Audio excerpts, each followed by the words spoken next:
আসন্ন পঞ্চায়েত নির্বাচনে মা বোনেদের হাতে ত্রিশূল তলোয়ার তুলে নেওয়ার কথা বললেন রাজ্য বিজেপির সহসভাপতি রাজু বন্দ্যোপাধ্যায়। বিজেপি নেতার এই মন্তব্য ঘিরে বিতর্কের সৃষ্টি হয়েছে।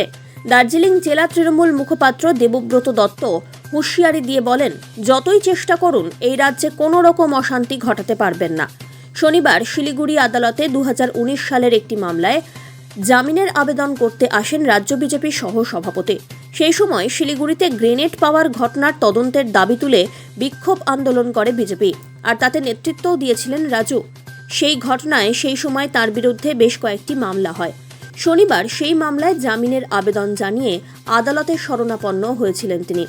আদালতের চত্বরে দাঁড়িয়ে আসন্ন পঞ্চায়েত নির্বাচনে সাধারণ মানুষের ওপরে তৃণমূল হামলা করতে পারে এই আশঙ্কা করে বলেন, পঞ্চায়েত নির্বাচনে শাসক দল তৃণমূলের গুন্ডারা যেভাবে বোমা গুলি বন্দুক নিয়ে চতুর্দিক দাপিয়ে বেড়াচ্ছে, ব্যক্তিগতভাবে পশ্চিমবঙ্গের মা বোনেদের বলবেন, হাতে এবার ভগবানের দেওয়া অস্ত্র তুলে নিন। এইসব গুন্ডা বাহিনীদের যদি প্রতিরোধ করতে হয়, অস্ত্র ছাড়া এখানে প্রতিরোধ করা সম্ভব নয়। রাজু বন্দ্যোপাধ্যায়ের এই মন্তব্যের কড়া সমালোচনা করে তৃণমূল মুখপাত্র দেবব্রত বন্দ্যোপাধ্যায় বলেন, বাংলার বিজেপি নেতারা বিজেপি শাসিত রাজ্যগুলিতে যেই ধরনের কালচারে অভ্যস্ত, বাংলাতেও সেই ভাষায় কথা বলছে। রাজ্যের প্রতিটি নির্বাচনে মানুষ তাদের পরিত্যাগ করেছে, তারা বাংলার মানুষের দ্বারা পরিত্যক্ত। এটাই হাই টাইম। বাংলার মাটিতে এই ধরনের সংস্কৃতি চলে না। যতই চেষ্টা করুন বাংলায় অশান্তি ঘটাতে পারবেন না বলেও দাবি জানান মুখপাত্র।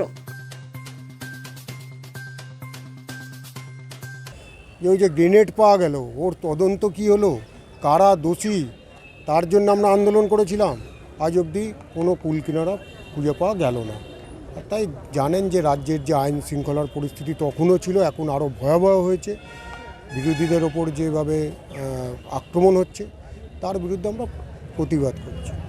বাংলার মানুষের দ্বারা পরিত্যক্ত, তাদের এটা হাই টাইম।